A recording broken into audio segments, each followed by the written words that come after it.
Hi everyone, thanks so much and welcome to United and Everything Football. This is episode 8 and I'm sure you are enjoying all the other episodes. Please get onto our YouTube channel and then, like and subscribe to our channel. Remember always to hit the subscribe button. We need you to subscribe. If you are new here, please do to remember to subscribe. As always, I do it with Kwame and Chukwuesiako, and today we are joined by our very good friend Victor Achutamaklo of Asase Radio, a seasoned journalist, a United fan. We are not in a very good mood, given the nature of results over the last two games. So just gone by is a game that we played against Bayern Munich where we lost by 4-3. So we'll be discussing that game. We'll also be looking at Ole Gunnar Solskjaer. He's been speaking to the Athletic, sharing some few thoughts on his time at the United, and also be previewing the Burnley game as well. So it's a fun part. I don't know whether it's fun for you, but given the results. But I hope you will enjoy the discussion. We always enjoy the discussion, irrespective of what happens. So, guys, thanks and welcome. Kwame, how are you doing? It's been not so great in terms of results. Not so good. I'm not doing great right now. results are taking its toll. Yeah, results are. It's not a good time to be a United fan. It's not a good time. Actually, two wins out of 4, and actually it's 4 losses from 6. Actually, let me put it that way: 4 losses from 6. Not a great start to Ten Hag's, second season. It's not, and beyond the results, the performances have not been great either. There's not a lot to look at. These days, you're hearing leaks about bust-ups in the dressing room and all sort of things that are in times of crisis recipe to essentially further escalate things into or degenerate into perhaps a situation that may be irreconcilable. But I think that for United, yes, it's a difficult period, but it's hard. I'm not going to try to punish it, but I don't think there are reasons to set the alarm tools or to set the alarm bells ringing yet. But yeah, it's a difficult period. All right, it's a difficult period. Okay, guys, so we'll be going for a quick commercial break. When we come back, we will get into the issues. Always remember to subscribe and also hit the notification bell. We'll be right back after this.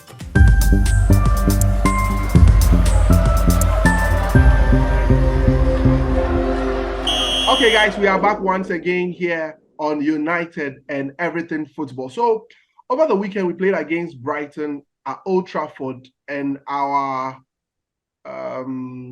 beautiful record of making Old Trafford a fortress was destroyed once again by the team that last scored us. That's Brighton Hove and Albion. They beat us 3-1 at Old Trafford, and just gone by was the game against Bayern Munich. So I'll be getting to the guys quickly so we could look at these two games and what are we learning? What are we learning from these games? What lessons are we picking? Where are we headed towards? Is there any hope? Let me start with you, Kwame. 2 losses on the bounce after the international break. Not what we expected. But what are you picking up so far? What are you picking up? All right. So I'm going to mention a couple of things. First of all, confidence-wise, this team it's kind of short of confidence. Let's just be honest. They're not playing their best football. They're not playing with any conviction, any sort of conviction. When you look at my first take is on the Brighton game, the one we lost 3-1. We started the game as usual. We started the game okay, but then after 20-30 minutes, we fell off. There are a few reasons as to why we fell off. One, to do with our mentality, which boils down to the fact that we're not playing the most confident football right now. But then the second one, which is most disappointing and most worrying to me, is I think tactically we got found out. We got found out by De Zerbi, and Erik ten Hag just couldn't respond to it for the next 60 minutes of the game, which was very, very disappointing because when you consider how he managed things last season, he almost always was able to change things, especially in second half of games, be it tactics-wise or be it personnel-wise. He always altered something. But then he was just like a deer in headlights. He was just like, he didn't know what to do. And for the next 60 minutes, we just got played off the park. I found that to be just so disappointing. I don't know whether I can merge the Bayern Munich performance with that. Funny enough, I will take a bit of encouragement from the performance against Bayern Munich compared to that of the weekend, because they showed a bit of courage. Once again, we started another football game well, and then we considered a couple of silly goals. And we tried coming back into the game. Højlund got his goal finally after he got one chalked off over the weekend against Brighton. He got his goal. And just 2 minutes after we scored, we conceded another silly goal. It's just the mentality is not good right now. It's just not right. How are we conceding goals right after scoring? We did the same thing at Arsenal. We've done the same thing tonight. It's just we're just repeating the same mistakes over and over. It's like we are caught in a fix. We don't know how to, get out of the situation right now. Yeah. Some people are putting it down to a bit of bad luck, a bit of Murphy's Law. It's like everything that could go wrong is actually going wrong right now. But then you need to make your own luck at times. And we can't buy any luck right now. Victor, you look at the two losses and it's been I don't know how to describe it, but I look at it as a series of unfortunate events. Now I'll go back to the Arsenal game. Now it's a game we could have won. We could have stolen that game. Then VAR comes in. Now we played against Brighton. We went down. We equalized. Then somehow the ball had crossed the line, so the goal is chopped off. And then we go to the Allianz Arena. We played so well in the first 15-20 minutes. It looked as if we were going to, get an early goal and then try and see our game plan out. And something just happens. Is it a matter of luck, or you think structurally something is not right with the team? There's a case to be made for luck, but it's not something I think United would consider in the assessment. It's not a factor that you can present as an excuse or even a reason. At best, it will pass for an excuse, not a reason. Because yes, these things have happened, but I believe they are isolated cases. I mean, those are not repeated moments in matches for you to use that as a basis to conclude. If anything at all you're talking, the most frequent will be the Arsenal match. Yeah. Maybe the penalty, maybe the goal that was chopped off. But I prefer to look at the tangibles. And yes, maybe others will throw in the number of players who are getting injured all at the same time and what that does to the options that the coach would like to have, not just in terms of personnel, but also in terms of the tactical solutions that he is allowed to find, because players come in profiles and those profiles will determine how you can set your team up and the sort of solutions that you can find. And that for me is the tangible parts that you can speak to. But what I have found disappointing is that repeatedly we are seeing the same things going on checked in matches. So if you go back to the Arsenal game, the goal that Martin Odegaard scored is not a goal that he will score against any well-drilled team. Yeah. If you, João Pedro, Danny Welbeck, the two goals that he scored against us over the weekend, the Serge Gnabry goal that he just scored today. Those are not just bad goals to concede, but those are goals that... Not to cut you, but I've noticed the pattern in the goals that you mentioned. We always seem to leave about 2 or 3 players of our opponent free in the box. Is it that we are marking zones or we are marking players? I don't know if you've made that observation. So that was what I was coming to. Those are not just bad goals to concede, but those are actually goals that indict you. And they ask serious questions about the structure of the team when out of possession.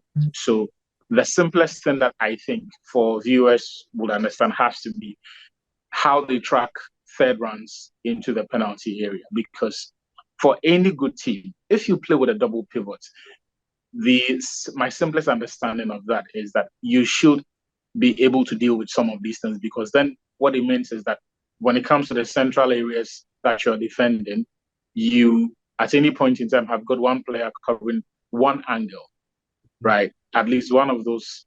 And these days, United essentially play with a double pivot.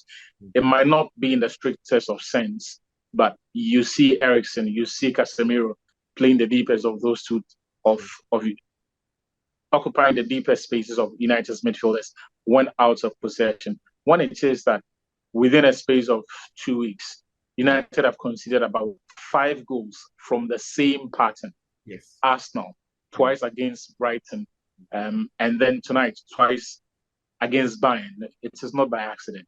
Yeah. And these are very technical coaches. If you think of the coaches of the modern era or in today's games, those Erik ten Hag, De Zerbi, Thomas Tuchel, Arteta are your bookish managers who are wedded to, who are the football nets, if you like, or tactical nets, if you like, and they pay attention to these things. The fact that all of them from the same school are consecutively scoring those goals against United points to a deeper problem that they've got to, Erik ten Hag has got to fix. And he finds himself in a very strange situation in the sense that last season, finding solutions to this kind of problem was how he made his money.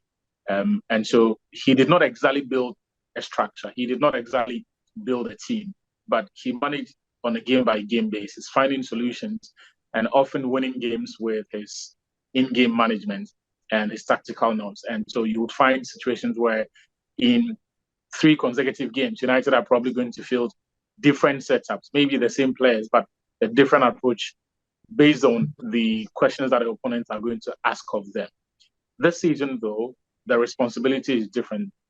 Last season, it was permissible to do that. This season, people are waiting to see signs of an attempt to move the team from the issues of yesterday, an attempt to build a structure, to give it a semblance of an identity. And that's not to say you expect them to look like a finished product after, 3 or 4 weeks.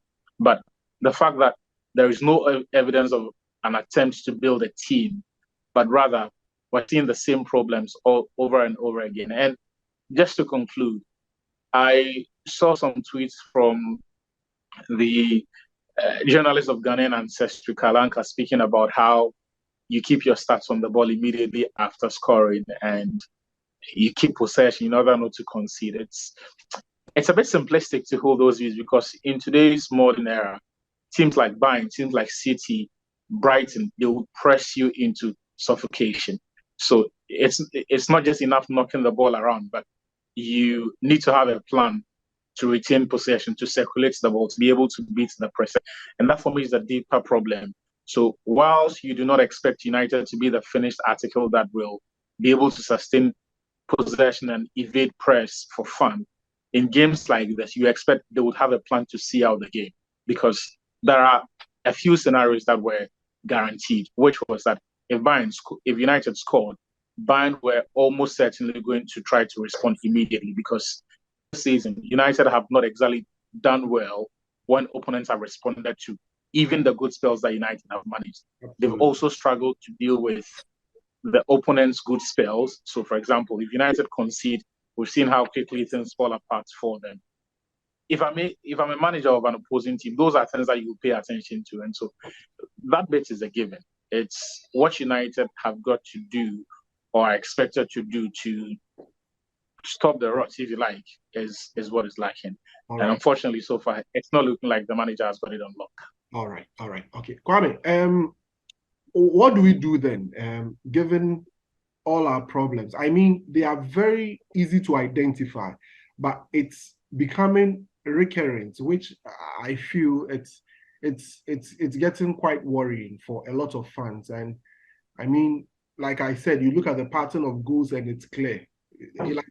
You could see that scenario repeat itself over and over again. People are making the observation that Onana is facing a lot more shots. As you could see in this game, there's always a free Bayern player somewhere with a lot of space to hit a shot and all of that. Yeah. How do we structurally deal with this situation? Is it a matter of style not working or something? All right, so I'm glad that you brought up a point about the double pivots we are playing in front of our defense. It's Casemiro and Eriksen, right? Yeah. Let's start with Casemiro. let's be honest, he's not in great form. He hasn't started the season well.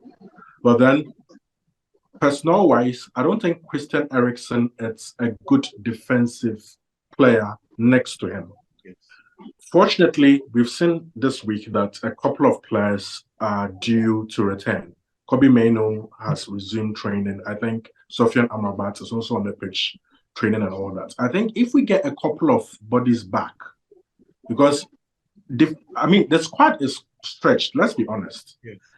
We have about 9, 10, 11 players injured right now. The main part of our defense, the starters, Rafael Varane, Aaron Wan-Bissaka, Luke Shaw are actually absent. These are key players. Today, I could count about 5 starters, potential starters, who are missing from the game against Bayern Munich. It's one thing going to Bayern Munich, for instance, with your full strength team and coming away with a defeat or expecting a result. And another thing going to Bayern Munich when you're actually short of confidence and actually short of players. Hopefully, if we get a couple of these players back, especially in the midfield area, we can change the constitution of our midfield a bit. Get a proper defensive or like a more mobile player with better defensive attributes next to Casemiro to be able to help shield the defense. Because it's always that space that is just in front of the defense. When the ball is cut back, that space is always there. Eriksen hasn't covered himself in glory. He hasn't done that tonight as well. So I think if we just get a couple of bodies back, it could be the start of something for Erik ten Hag. All right, so that's a very good analysis. I've actually enjoyed the breakdown that you guys have given to us. Clearly, if you are following the argument or you are following the discussion, you clearly know that there are a few things that we need to do in order to get ourselves back up as you'd expect. Last season, we didn't start great. We bounced back beautifully, but this season, it looks as if things are still continuing on that same trajectory. And I know that it's not something that we would want to see continue, given how our last permanent manager, that's Ole Gunnar Solskjaer, who I want us to discuss now, faced before he left the club. Now, in the course of this week, he's granted an interview with The Athletic and Demeton, to be precise. And he's made a couple of claims, especially on Cristiano Ronaldo, Jadon Sancho, some players that he wanted. Actually, I will start with you on the Cristiano Ronaldo bit.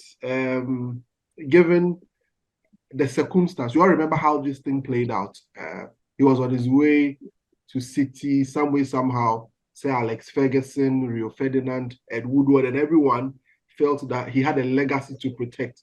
Why would he want to move to a City rival or a rival that we do not share any great memories with? So we decided to snap him. Only felt that, okay, this is what I've been given. He said he felt that it was good, but it looked like it turned out not to be what he expected. What's your thoughts on this quote by Ole? Well, from day one, I was opposed to re-signing Ronaldo because the way I saw it, Ronaldo was going to be the reason United would not be able to afford Erling Braut Haaland. And for me, that's what it's come down to. And the fact that 2 managers at the time that we could have signed Erling Braut Haaland have come out to say United did not have the resources to sign Harry Kane. Harry Kane more or less goes to buttress the fact that if they had not signed Ronaldo, Haaland, who they were chasing before they went after Harry Kane, probably would have been in the back by then. So, all right, Kwame, let me get to you.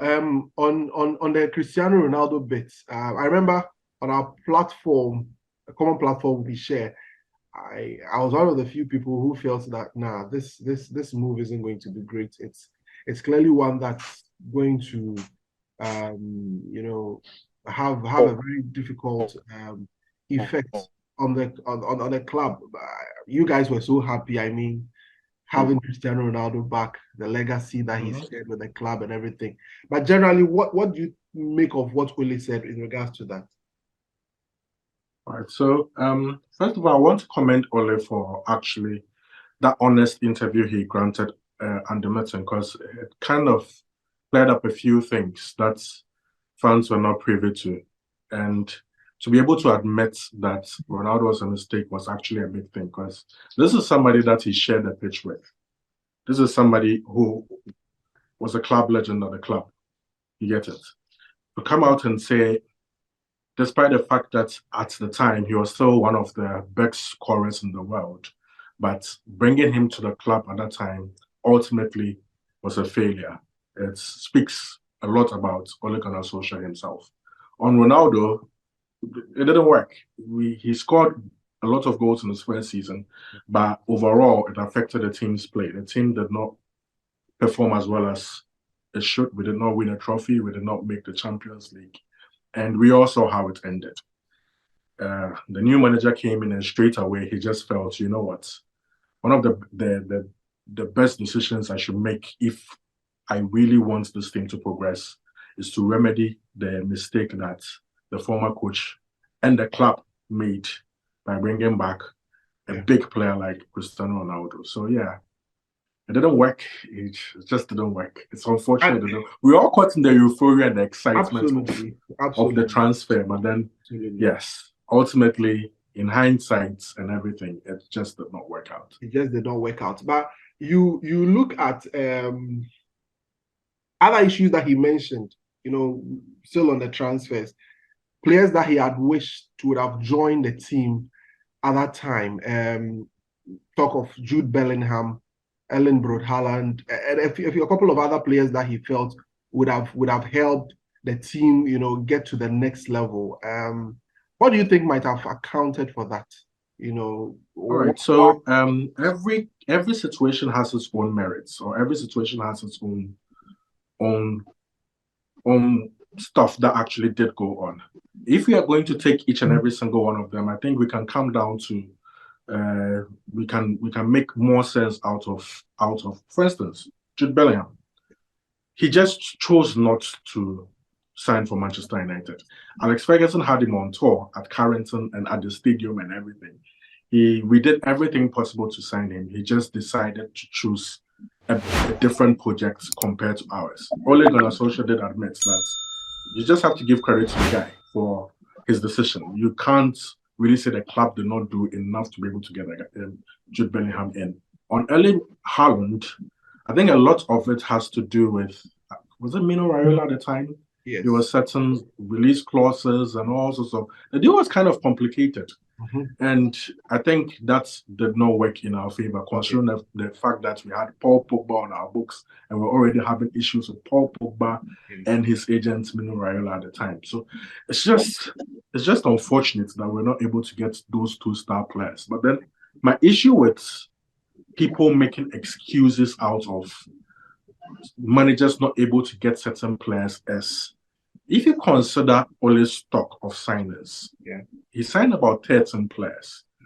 If you consider his success rate with most of his signings, it wasn't great. Yes. What's the guarantee that, for instance, if he was able to sign a Moises Caicedo or was able to sign a Jude Bellingham from the championship, that these players would be the kind of players that we see today?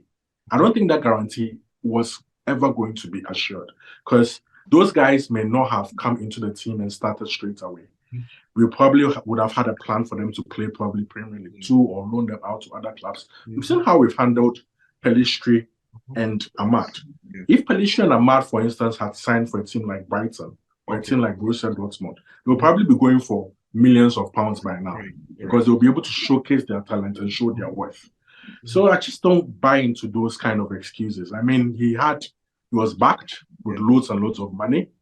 Ultimately, he did not win trophies. He did not get us where he wanted us to get to. So that should be the end of the story. Okay.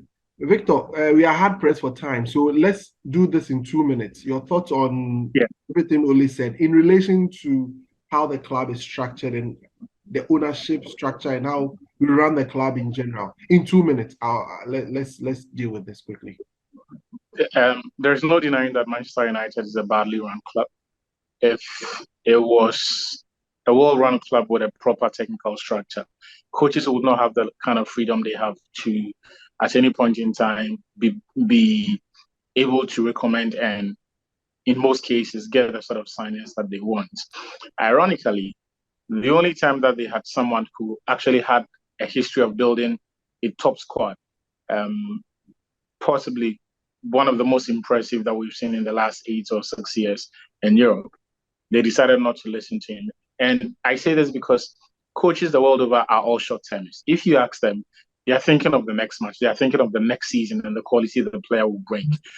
You need someone at the top who can veto these decisions. And we are always happy to make that Pep Guardiola cheeky burger stand Michael Edwards Pep Guardiola example because it works. Because in other environments, either there is a chief executive who's a proper football man who has good connects and has a semblance of, or is clear in his mind the kind of football club they want and determining the kind of culture they want and which values even players who associate with that can bring to the club. You either have that or you have a director of football who's a pure football man who can get that for you. Unfortunately, United don't have that. And that is where I feel whatever Erik ten Hag does, he will be limited in terms of what he's going to achieve. Because look, if the people at the club higher above him can look at Weghorst and think that, yes, the manager has said it and there's quality in this guy in signing, it raises serious concerns about the people there and what their appreciation of quality is. All right. Okay. Thank you very much, Achu, on capturing that whole thing. And it brings my mind back to the issue of the ownership and all of that. I mean, you could clearly see that in January, based on the example that you brought up, clearly we needed a striker. We had lost Cristiano Ronaldo. We only had Anthony Martial, who, wasn't staying fit to save his own life. Kept going out and in of the treatment room and found it difficult to stay fit. So clearly we were short up front. We needed to improvise, to get someone in. And we turned our heads around and clearly we were told there was no money to sanction a transfer for a striker. Cody Gakpo was the name that was floating around, and the only place we could think of him going to was Liverpool, and Liverpool were able to snap him up. And all we had left was a certain tall man who had been recommended by the coach, as you rightly mentioned. Yeah, and three. Who managed just how many goals? About just 2 goals for us, or 3 goals in his entire time as a striker for Manchester. 6 months. About 20-something games for us. And clearly, you could see that a lot is lacking by way of the structure and the way things operate. So that's just my opinion on all of that. But we have just 3 minutes to go. Let's look at Burnley. Kwame, in 1.5 minutes, how should we approach that game? It looks like it's a must-win. It's a must-win game. We've lost 3 games out of 5 in the league. Yes. We can't afford to lose against a newly promoted team. Yeah. I mean, if we're ever going to be presented with a game against an opponent that can offer a chance to bounce back quickly, it's against a newly promoted side that hasn't really found its feet in the league yet. We should be able to go to Burnley, and this time, you say this every week, we should be able to win. But this time we need to win. We absolutely need to win. I don't know how we are going to win, but then we need to. We need to take some confidence from the performance against Bayern Munich. It wasn't the worst performance in the world. I think the team showed a bit of character, and we should take something from that. Hopefully, too, we should be able to get a couple of bodies back to be able to help the coach make some changes to the starting level as well as the in-game management. Okay. Victor, in a minute, what do we do? Look, United are 1 defeat away from being in crisis. All the signs are there. Like, we're on fertile grounds for crisis now. We're seeing individual mistakes, decisions going against you, losing your mind and conceding goals consecutively, failing to take advantage of your good spells, and ultimately losing. 4 defeats in 6 matches. If United lose against Burnley, it makes it 5 out of 7. That will be crisis. Yeah. So I don't know how they're going to do it. This is just one of those games where you simply have to win. Yes.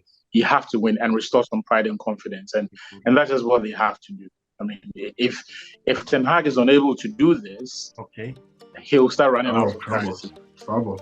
That will be complete crisis. All right. Thank you so much to each and every one of you that joined us on this episode 8 of our beautiful podcast that we've put together. But we were gladly joined by our brother, Victor Achutamaklo of Asase Radio. Thank you so much, Achu, for your insightful, input and everything that you've shared with us here today. We hope to have you on other subsequent episodes, Victor. Thank you so much for joining us. Kwame, thank you so much as usual for being with us. Thank you, Sue. It's been fun recording this. It's been fun doing this with you guys. All right, so as usual, remember to do what? Hit the subscribe button and also hit the notification bell so you can get to be notified anytime we release every new episode of this beautiful podcast. We'll catch you some other time, same time next week on this beautiful podcast. Have a great time.